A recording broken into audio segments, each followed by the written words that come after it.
मुझे तुम लोगों से एक जरूरी बात करनी है, इसलिए मैंने तुम लोगों को बुलाया है। मुझे उम्मीद है कि तुम लोग इनकार नहीं करोगे। कैसी बात करें बाबूजी आप? हम भला इनकार क्यों करेंगे? आपकी हर बात हमारे सर आंखों पर है।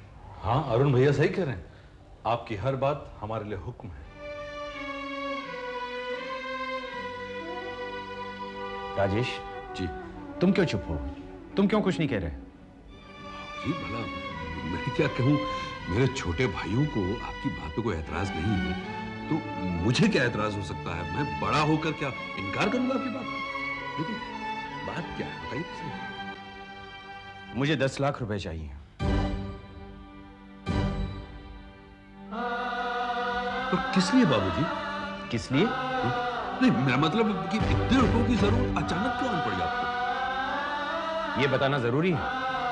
नहीं बाबूजी, हम पूछने वाले कौन हैं? हमारे पास तो जो भी जमा रकम है वो आप ही की है। हमने उन पैसों को बैंक में जमा कर रखा है और हम अपने जरूरी काम के लिए भी वो पैसे नहीं निकालते, ये सोच कर के पता नहीं कब वो पैसे काम में आ जाए। हाँ बाबूजी, हाल ही में मुझे कुछ रुपयों की जरूरत पड़ी तो सुभद्रा ने अपने जेवर बेचकर मेरी उस जरूरत को पूरा किया, लेकिन उस रकम को हाथ नहीं लगाया। हमारे पास जो भी रुपए हैं वो आप ही के तो हैं, लेकिन फिर भी अचानक इतनी बड़ी रकम की जरूरत क्यों आन पड़ी? ये मैं नहीं बता सकता। हम आपके बेटे हैं और वैसे भी बाप बेटों में कैसा पर्दा। बाबूजी, हालात ऐसे हैं कि हमें हर बात एक दूसरे के सामने खोल कर रख देनी चाहिए, और वैसे भी वो पैसे, मेरा मतलब है कहीं आप गलत इस्तेमाल तो नहीं कर रहे? क्या कहा? मैं गलत इस्तेमाल करूंगा? अगर मैं गलत इस्तेमाल करने वाला होता तो तुम लोगों को देता ही क्यों? बाबूजी, सुमित के कहने का ये मतलब नहीं है, आप गलत समझ रहे हैं। रुपए आपके हैं, आप ले लीजिए, लेकिन पता तो लगे कि मैं पहले भी कह चुका हूं कि ये मैं नहीं बता सकता कि मुझे रुपयों की जरूरत क्यों पड़ी। और ये भी सुन लो, ये रुपए तुम लोगों को वापस नहीं मिलने वाले। अब आपस में डिसाइड कर लो कि 10 लाख रुपए इकट्ठे कर कर तुम लोग मुझे कैसे दे सकते हो। रुपए मुझे कल सुबह तक चाहिए। अगर कल सुबह तक न दे सको तो मुझे बता देना, मैं कहीं और से इंतजाम कर लूंगा। लेकिन यह जरूर सोचूंगा कि जरूरत पड़ने पर मेरे बेटे मेरे काम नहीं आए, और आगे चलकर मैं ऐसी उम्मीद भी नहीं रखूंगा।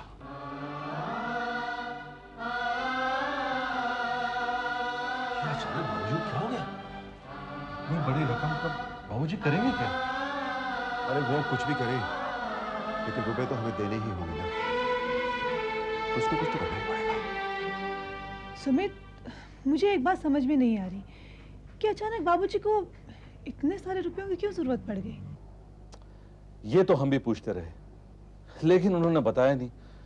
पता नहीं कि वो इतनी बड़ी रकम का करेंगे क्या। लेकिन कोई ना कोई बात जरूर होगी जो बाबूजी इतने सारे रुपए मांग रहे हैं। मेरी समझ में नहीं आ रहा कि मैं क्या करूं। कहीं ऐसा तो नहीं कि वो किसी को कर्जा देना चाह रहे हो? किसी को कर्जा दे तो रुपए वापस तो मिलते हैं, लेकिन उन्होंने साफ कह दिया कि रुपए वापस नहीं मिलेंगे। तो फिर क्या बात हो सकती है? कहीं ऐसा तो नहीं कि बाबूजी ने किसी से कर्जा लिया हो और उसे लौटाना चाह रहे हो? पायल, अगर ऐसी बात होती तो बाबूजी हमें जरूर बता देते। जब हम बड़ा बंगला बेचकर यहाँ आए थे तो बाबूजी ने सारों के कर्जे चुका दिए थे। फिर ये 10 लाख की कहां से बात आ गई? एक काम करो, तुम दादी माँ से पूछ लो। पायल, जब बाबूजी ने नहीं बताया तो दादी माँ क्या बताएंगी? अब तुम ही बताओ कि क्या करें। मेरे ख्याल से जब तक वजह नहीं मालूम हो। इसका मतलब है कि रुपए ना दें। बाबूजी को कैसा लगेगा? और वैसे भी पायल, हमारे पास जो भी रुपए हैं बाबूजी के दिए हुए तो हैं। तो तुम्हारा क्या कहना है? पैसे दे देने चाहिए? लेकिन रुपए देने से इनकार भी तो नहीं कर सकते। एक काम करो, ये बात तुम अपने दोनों भाइयों पर छोड़ दो। अगर उन्होंने पैसे दे दिए तो तुम भी दे देना, और अगर उन्होंने नहीं दिए तो मैं भी ना दूं? और नहीं तो क्या? बिल्कुल नहीं, मैं बाबूजी के साथ ऐसा नहीं कर सकता। तो फिर क्या करोगे? चलो देखते हैं, सुबह फैसला करेंगे। अब सो जाओ। अरे, आप अब तक सोए नहीं? बड़ी सोच में पड़ गया। किस सोच में पड़ गए हैं? अजीब सी उलझन हो गई है, अब समझ नहीं आता क्या करूं मैं। ऐसी क्या उलझन है? शादी से लेकर आज तक मैं आपकी सारी उलझनें सुलझाते आई हूँ। बताइए क्या बात है? अच्छा मेम साहब, ये जो मामला है ना, ऐसा वैसा नहीं है, घर का मामला है, और सुनोगी ना तुम भी उलझन में पड़ जाओगी। अरे बताइए ना, क्या बात है? अरे भाई, आज बाबूजी ने ना हम तीनों भाइयों को बुलाया था। तो उन्हें 10 लाख रुपयों की जरूरत है और वो चाहते हैं कि हम तीनों भाई मिलकर उन्हें दें। 10 लाख रुपए? बाबूजी खाना घर में खाते हैं, उनके कोई बेकार खर्च भी नहीं है। 10 लाख रुपए की उन्हें जरूरत क्या पड़ गई? उन्हें तो पता होना चाहिए कि हमारी हालत कितनी खराब है। ऐसे में उन्हें पैसे देना ठीक नहीं लगता। और फिर वो कोई बिजनेस भी नहीं कर रहे हैं, फिर उन्हें पैसे की क्या जरूरत पड़ गई? सुभद्रा, ऐसे रुपए तो बाबूजी की हैं, उन्होंने हमें दिए हैं, और आज अगर वो चाहें तो हमें सब पैसे देने पड़े। बिजनेस उन्होंने इस्टेब्लिश किया, हमने नहीं। आज उनको रुपयों की जरूरत है तो हम इनकार कर दें? लेकिन मालूम तो पड़े, क्यों चाहिए रुपए? ऐसे आंख बंद करके थोड़ी रुपए दे देंगे। तो कोई बाहर वाला थोड़ी मांग रहा है, हमारे बाबूजी मांग रहे हैं हमसे। जब उन्होंने हमको रुपए दिए ना, हमसे पूछा तक नहीं हमने पैसे कहाँ और कैसे खर्च किए, आंख मूंद के हमको पैसे दे दिए उन्होंने। आज वो पैसे मांग रहे हैं तो हम उनसे सवालात करेंगे? तो क्या आप दे देंगे रुपए? मेरे हिसाब से तो मुझे दे देने चाहिए। अगर उन दोनों ने नहीं दिए तो उन दोनों भाइयों से राय लेकर ही फैसला करना। वो दे ना दें, मुझे तो रुपए देने। तो क्या पूरे 10 लाख रुपए आप दे देंगे? भाई मैं अपने हिस्से का दे दूंगा, बाकी वो जाने और बाबूजी जाने। मेरी तो बात कुछ समझ में नहीं आ रही है। जरूर दाल में कुछ काला है। मैं काला का मतलब क्या है? तुम देखो, बाबूजी के बारे में ना मेरे सामने इस तरह की बातें मत किया करो। आप गलत समझ रहे हैं। मैं ऐसी बात नहीं कह रही हूँ। मैं सिर्फ ये कह रही हूँ कि आप पता लगा लीजिए कि बाबूजी और 10 लाख को कहाँ डाल रहे हैं। नहीं, मैं उनसे ये नहीं पूछ सकता। मेरे ख्याल से मैं उन्हें रुपए दे दूंगा। जब आपने फैसला कर ही लिया है तो मुझसे क्यों पूछ रहे हैं? आप जाने और आपके बाबूजी जाने, मुझसे राय लेने की कोई जरूरत नहीं है। अरे तुम नाराज हो गई? देखो, कोई भी जब प्रॉब्लम होती है ना तो पत्नी पति का साथ देती है। कोई भी उलझन हो तो उसे सुलझाने में पत्नी हमेशा पति के साथ रहती है। अगर तुम साथ नहीं रहोगी तो मैं कैसे कुछ फैसला कर पाऊंगा? जो आपको करना है सोच समझ कर करना। जो कहना है साफ साफ कहो ना, इतना क्यों सोच रहे हो? देवयानी, अगर मैं अचानक तुमसे कहूं कि मुझे 10 लाख रुपए की जरूरत है तो तुम क्या कहोगे? तो पहले मैं पूछूंगी कि तुम्हें इतने सारे रुपए क्यों चाहिए। और अगर मैं तुम्हें न बता सकूं कि मुझे क्यों जरूरत है तो मैं तुम्हें रुपए दूंगी नहीं। बस यही मुझे पूछना था। लेकिन तुम ये सब कुछ क्यों पूछ रहे हो? देवयानी, बात यह है कि बाबूजी को रुपयों की जरूरत है, और वो भी 10 लाख रुपए की। लेकिन वो ये नहीं बता रहे हैं कि उन्हें रुपए क्यों चाहिए। मुझे लगता है वो किसी को देना चाह रहे हैं। हाँ, मैंने उन्हें और दादी माँ को बात करते हुए सुना। किसे देना चाह रहे हैं? पता नहीं, मैंने इतना ही सुना कि उनके कोई दोस्त है जिन्होंने उनकी मदद की थी बुरे वक्त में, उसका एहसान चुकाना चाह रहे हैं। ओह, तो ये बात है। लेकिन बाबूजी इस बात को हमसे छिपा क्यों है? शायद डर रहे हैं, अगर दोस्त की बात तुम लोगों को पता चलेगी ना तो तुम लोग मना करोगे, इसलिए। हम मना कैसे कर सकते हैं? भाई हमारे पास जो रुपए हैं वो बाबूजी के दिए हुए तो हैं। ये समझ लो कि उन्होंने अपनी अमानत हमें अपने पास रखने के लिए दी थी। एक बात कहूँ अरुण, फिलहाल हमारे भी हालात ठीक नहीं है। हमें खुद रुपयों की जरूरत है। ये रुपए बाबूजी के थे लेकिन हमने संभाल के रखे, कभी इस्तेमाल नहीं किए।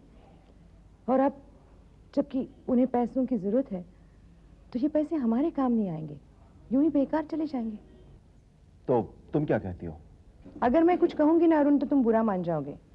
और मैं ऐसा क्यों कहूंगी कि तुम अपने बाबूजी का कहा ना मानो? रुपए तुम्हारे हैं, जैसे मर्जी इस्तेमाल करो। मुझे तो एक ही बात समझ में आ रही है कि बाबूजी उन रुपयों को इस तरह देकर ठीक नहीं कर रहे हैं। लेकिन प्रॉब्लम यह है कि हम तीनों भाई कुछ कह भी तो नहीं सकते। बाबूजी का कहना तो मानना ही पड़ेगा। देखो देवयानी, मैं तो एक ही बात कहूंगी, अगर वो इस तरह रुपए लुटाते रहे ना तो बहुत जल्दी ये बंगला बेचना पड़ेगा। लेकिन भाभी जी, हम क्या कर सकते हैं? मामला बाप और बेटों का है।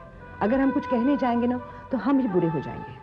हम लोग इस घर की दासियां थोड़ी हैं, हम लोग बहुएं हैं। बहुओं का उतना ही हक होता है जितने पतियों का। अगर वो हमारी बात नहीं मानेंगे ना तो हम उनको कहेंगे कि संभालो अपना घर, हम अपने मैके चले जाएंगे। भाभी, हम क्या वापस जाने के लिए यहाँ आए हैं? हमारा फर्ज बनता है कि अगर हमारे पति टेढ़े चल रहे ना तो कभी प्यार से कभी डांट के उन्हें सीधा चलने के लिए कहें। तो तुम ये कहना चाहती हो कि हम अपने होठों को सीधे और करने दे वो जो भी चाहे? लेकिन इसके अलावा और कोई रास्ता भी तो नहीं है, और अगर रास्ता निकल भी आए ना तो अब कुछ नहीं हो सकता, बहुत देर हो चुकी है। क्यों कुछ नहीं हो सकता? भाभी, तीनों भाइयों ने मिलकर 10 लाख रुपए दे दिए। क्या?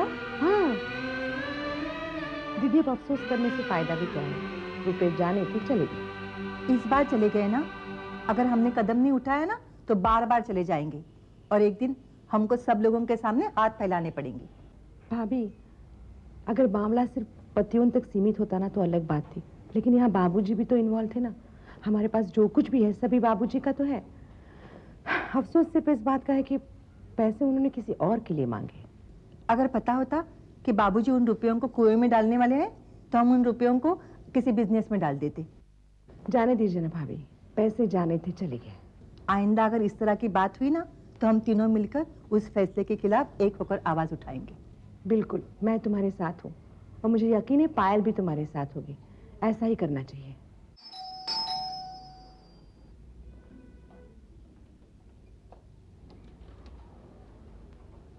विशंबर आप हैं? जी हाँ।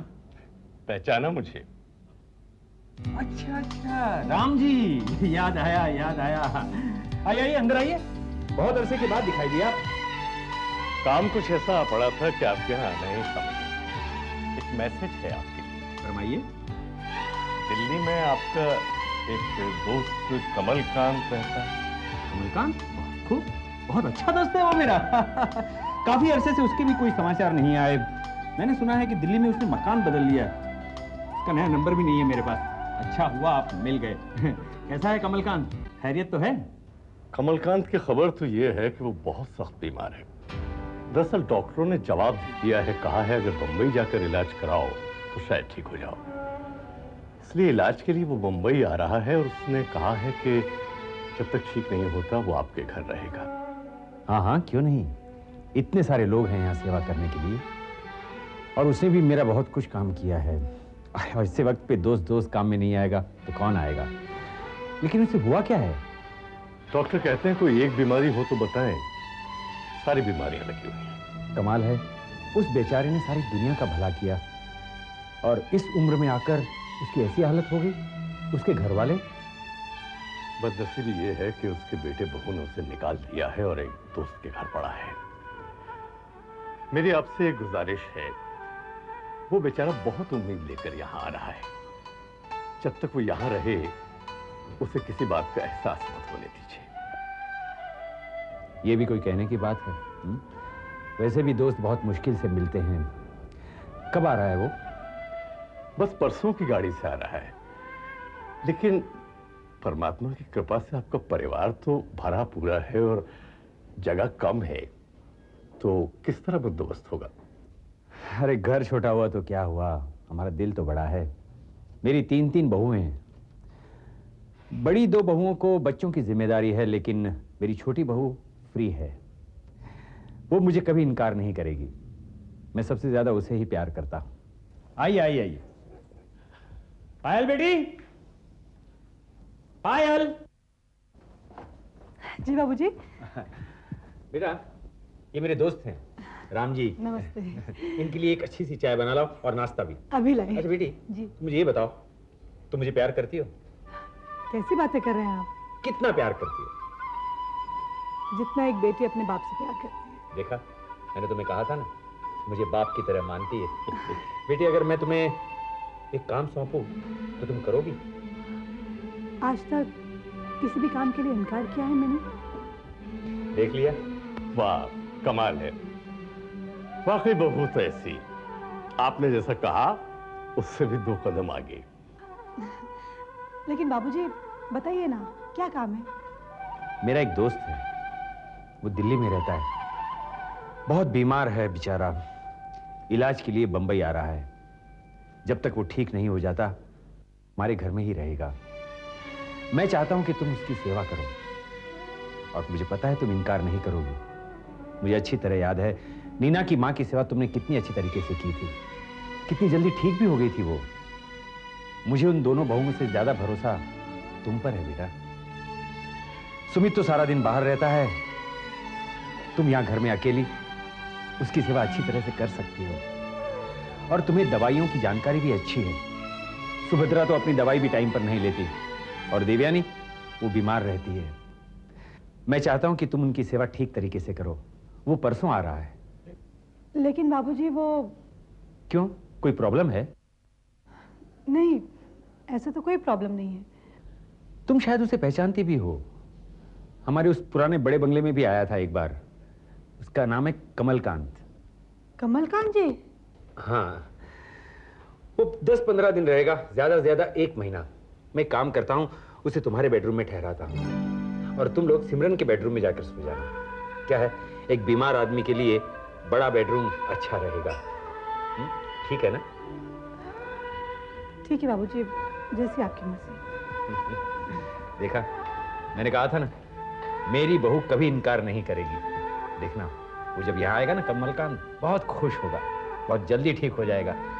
अरे सेवा से ही तो आदमी जल्दी ठीक हो जाता है।